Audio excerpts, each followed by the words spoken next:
नमस्कार, आपका हार्दिक स्वागत है। आज हम छायावाद से संबंधित PYQs पर चर्चा करेंगे। पहला जो प्रश्न है, छायावाद के 4 स्तंभों में निम्न में से कौन सा एक नहीं है? अज्ञेय, निराला, पंत, प्रसाद। तो छायावाद के 4 स्तंभों में अज्ञेय नहीं है। अज्ञेय प्रयोगवादी कवि है। छायावाद के 4 स्तंभों में जयशंकर प्रसाद है, निराला है, सुमित्रा नंदन पंत और महादेवी वर्मा है। अज्ञेय प्रयोगवाद के प्रवर्तक कवि हैं। अज्ञेय के संपादकत्व में 4 तार सप्तकों का प्रकाशन हुआ है। अज्ञेय ने तार सप्तक की भूमिका में प्रयोगवादी कवियों को राहों का अन्वेषी कहा है। तार शब्द की भूमिका में क्या कहा है? राहों का अन्वेषी। किसे कहा है? प्रयोगवादी कवियों को कहा है। तो ये प्रश्न भी कई बार बनता है जो कि प्रयोगवाद से संबंधित प्रश्न होगा। ठीक है, तो निराला, प्रसाद, पंत और महादेवी वर्मा छायावाद के 4 स्तंभ हैं। आगे बढ़ते हैं। राम की शक्ति पूजा के विषय में कौन सा कथन असत्य है? राम को शक्ति पूजा का सुझाव जामवंत ने दिया। राम को रावण पर विजय का वरदान देवी से प्राप्त हुआ। राम की शक्ति पूजा का कथानक रामचरितमानस पर आधारित है। राम की शक्ति पूजा के राम मानव अधिक है, ईश्वर कम। तो कौन सा कथन असत्य है, इसे देखते हैं।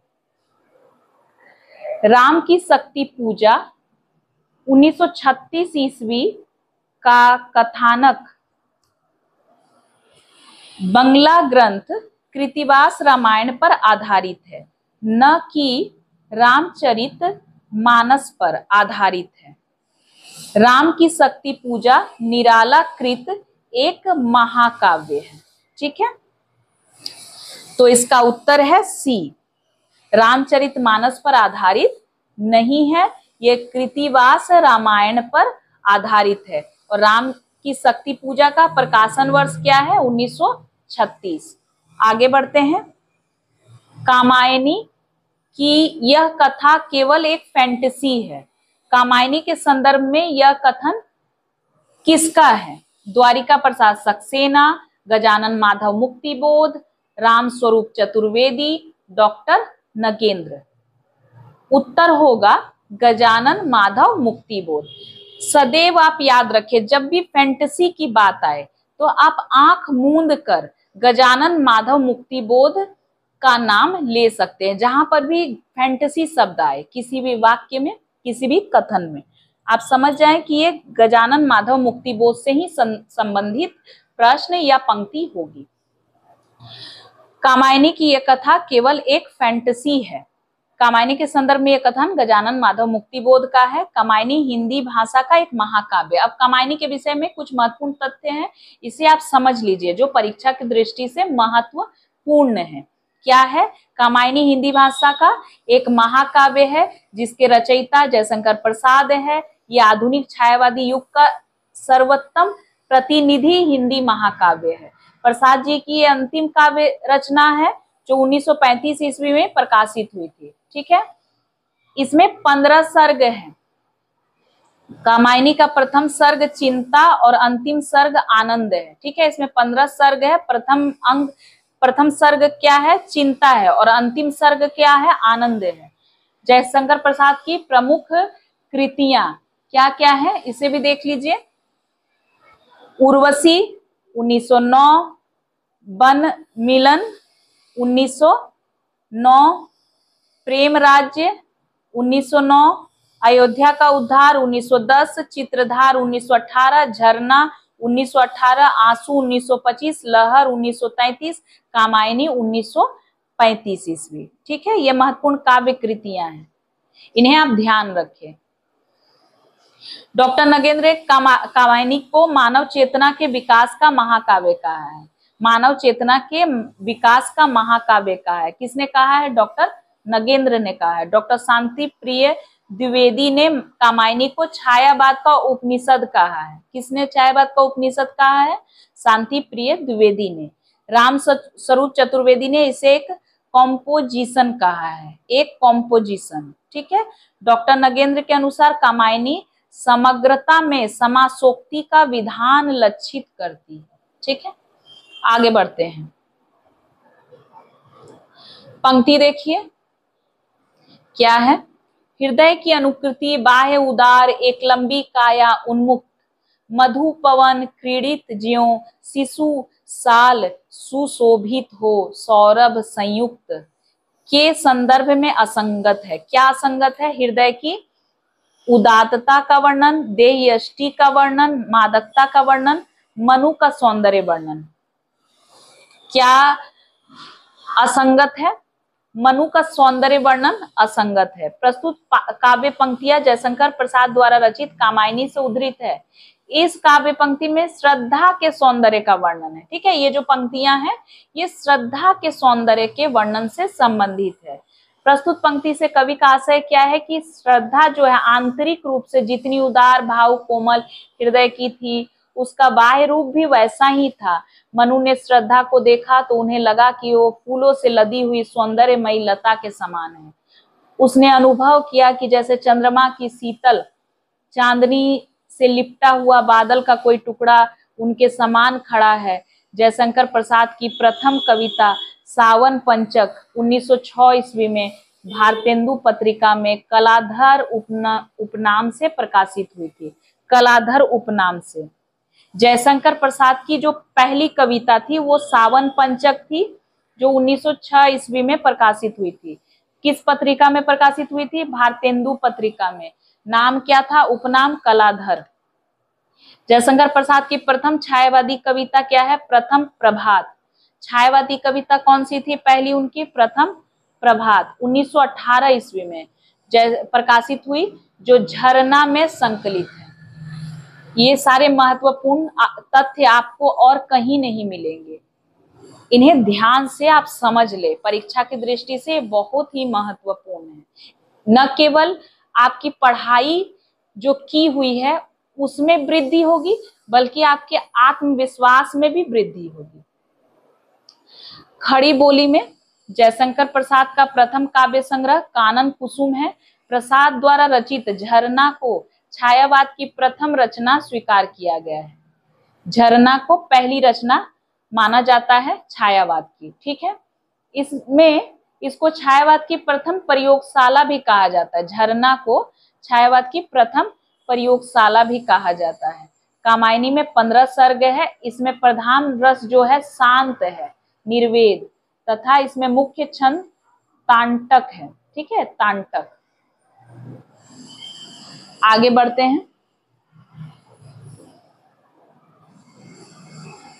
अब महत्वपूर्ण जो प्रश्न है उसे हम देखते हुए चलते हैं। राम की शक्ति पूजा कविता मूलतः किस संकलन में है?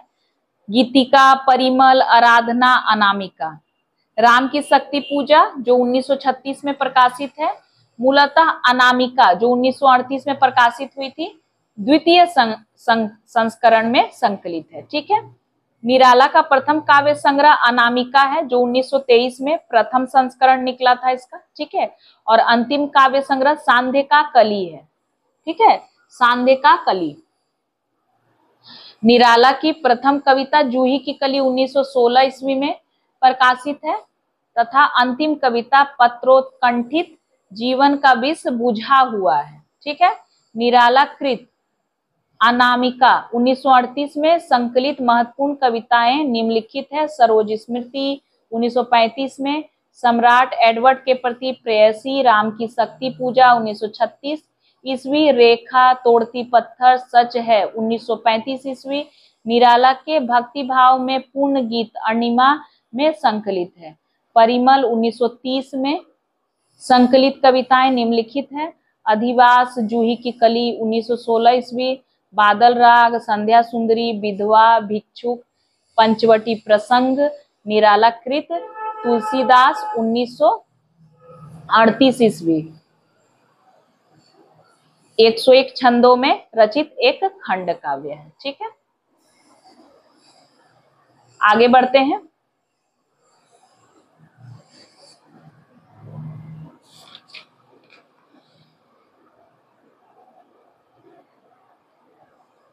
जयशंकर प्रसाद द्वारा रचित कामायनी में सर्गों की संख्या है, कितने सर्ग है कामायनी में? अभी हमने इसे पढ़ा है, तो कामायनी में कुल 15 सर्ग है। अब उन सर्गों के नाम आप याद कर ले। पहला है चिंता, आशा, श्रद्धा, काम, वासना, लज्जा, कर्म, ईर्ष्या, ईड़ा, स्वप्न, संघर्ष, निर्वेद, दर्शन, रहस्य, आनंद। ठीक है, चिंता से शुरू है, इसका आरंभ है, और आनंद पर खत्म है। ठीक है, आगे बढ़ते हैं।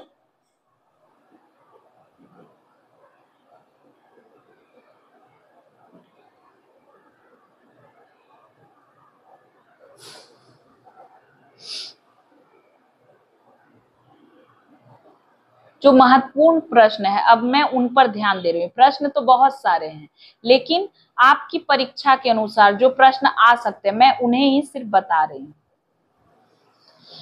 अब देखिए, रश्मि लोक के रचयिता है कौन है? माखनलाल चतुर्वेदी, नागार्जुन, रामधारी सिंह दिनकर, हरिवंश राय बच्चन। तो रश्मि लोक के रचयिता 1974 ईस्वी अनुदित है, रामधारी सिंह दिनकर है। ठीक है, दिनकर द्वारा रचित अन्य काव्य ग्रंथ है संचयिता, सपनों का धुआं, रेणुका, हुंकार, रसवंती, सामधेनी और बापू। ठीक है, आगे बढ़ते हैं। दिनकर की किस कृति का कथानायक कर्ण है? कुरुक्षेत्र, रसिमरथी, परशुराम की प्रतीक्षा और उर्वशी। तो रसिमरथी 1952 ईस्वी में रामधारी सिंह दिनकर का खंड काव्य है, जिसका कथानायक कर्ण है। अन्य रचनाएं भी राष्ट्रीय सांस्कृतिक चेतना तथा प्रगतिवादी कवि रामधारी सिंह दिनकर की हैं। कुरुक्षेत्र 1946 ईस्वी एक प्रबंध काव्य है, जिसका कथानायक युधिष्ठिर है। उर्वशी 1961 ईस्वी एक गीति नाट्य है, जिसका कथानायक पुरुरवा है। परशुराम की प्रतीक्षा जो है 1963 ईस्वी, जिसके कथानायक ऋषि परशुराम है। ठीक है,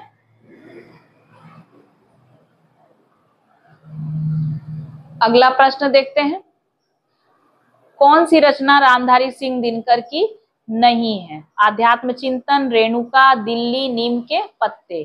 तो आध्यात्म चिंतन दिनकर की रचना नहीं है। रामधारी सिंह दिनकर की अन्य काव्य रचनाएं हमने अभी थोड़ी देर पहले पढ़ी हैं। आगे बढ़ते हैं। रामधारी सिंह दिनकर की किस कृति को आधुनिक युग की गीता कहा गया है? रेणुका, हुंकार, कुरुक्षेत्र, उर्वशी। तो कुरुक्षेत्र को आधुनिक युग की गीता कहा गया है। ठीक है, कुरुक्षेत्र इनकी प्रसिद्ध कृति है। दिनकर की रचनाएं हमें पता ही, हमने अभी अध्ययन किया है इस विषय में, और आप देख भी पा रहे होंगे। आगे बढ़ते हैं।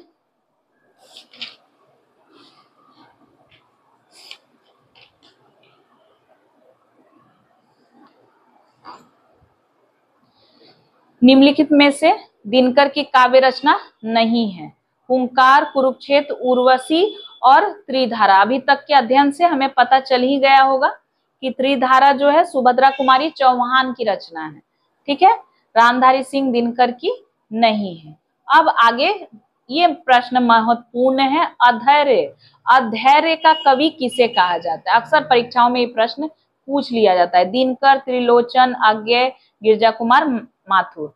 तो इसका उत्तर होगा दिनकर। राष्ट्रीय सांस्कृतिक काव्य धारा के सबसे सशक्त कवि रामधारी सिंह दिनकर को अधैर्य का कवि कहा जाता है। दिनकर जी का जन्म कब हुआ था? 1908 ईस्वी में सिमरिया, जिला मुंगेर, बिहार में हुआ था। ये बिहार सरकार के अधीन सब रजिस्ट्रार, राज्यसभा के सदस्य, भागलपुर विश्वविद्यालय के उपकुलपति तथा भारत सरकार के हिंदी सलाहकार रहे। ठीक है, आगे बढ़ते हैं। अब रामधारी सिंह दिनकर की काव्य कृति कौन सी है? लोकायतन, कुरुक्षेत्र, आर्यावर्त, उन्मुक्त। तो कुरुक्षेत्र रामधारी सिंह दिनकर की काव्य कृति है। ठीक है, इन्हें समय सूर्य भी कहा जाता है। रामधारी सिंह दिनकर को समय सूर्य भी कहा जाता है, अंधेरे का कवि समय सूर्य, ठीक है। और दिनकर को उर्वशी महाकाव्य के लिए सन 1972 ईस्वी में भारतीय ज्ञानपीठ पुरस्कार प्रदान किया गया था। इसे ध्यान में हम रखेंगे। इनके द्वारा रचित प्रमुख कृतियां हैं जो हमने अभी अभी पढ़ी हैं, ठीक है।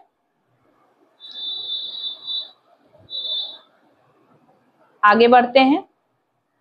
उर्वशी किसके द्वारा रचित है, हमने अभी थोड़ी देर पहले पढ़ा है, ठीक है।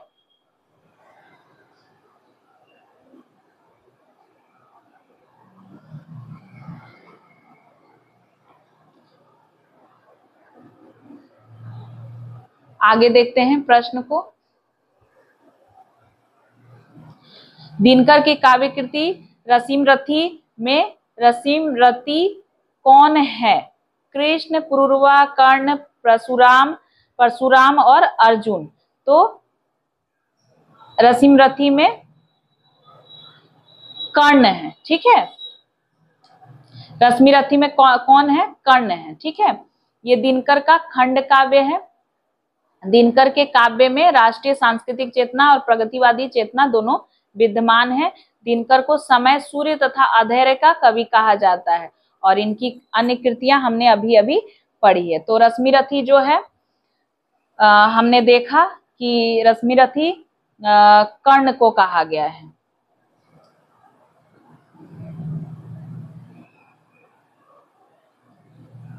अब एक प्रश्न है, इसे देखते हैं। क्या है कि दिनकर के किस काव्य ग्रंथ में युद्ध और शांति की समस्या का चित्रण मिलता है? उर्वशी, रश्मि रथी और कुरुक्षेत्र, सामधेनी। तो युद्ध और शांति का समस्या का चित्रण कुरुक्षेत्र काव्य में मिलता है, ठीक है। नवीन किस कवि का उपनाम है? ठीक है। बालकृष्ण शर्मा, माखनलाल चतुर्वेदी, रामनरेश त्रिपाठी, श्री नारायण चतुर्वेदी। तो बालकृष्ण शर्मा को ही नवीन कहा जाता है, ठीक है। और एक गीत है विजय विश्व तिरंगा प्यारा, ये भी एक प्रश्न है, झंडा ऊंचा रहे हमारा। तो ये किस रचना किस कवि ने की है? तो इसकी रचना श्यामलाल पार्षद ने किया है, ठीक है। आगे बढ़ते हैं।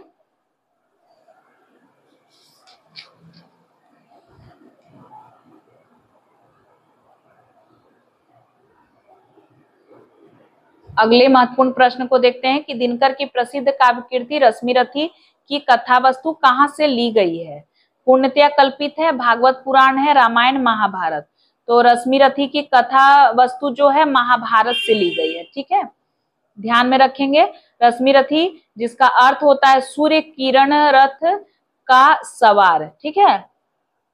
इसका अर्थ है, रश्मि रथी का अर्थ है सूर्य किरण रथ का सवार है। हिंदी के महान कवि दिनकर द्वारा रचित प्रसिद्ध काव्य खंड है। ये 1952 में प्रकाशित है। 7 सर्ग है, ठीक है।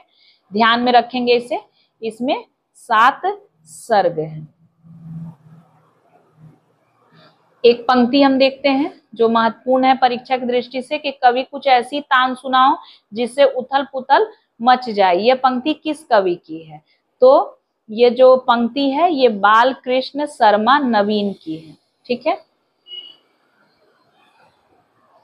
अब अगली कक्षा में हम छायावाद के PYQ से संबंधित अन्य प्रश्नों पर चर्चा करेंगे।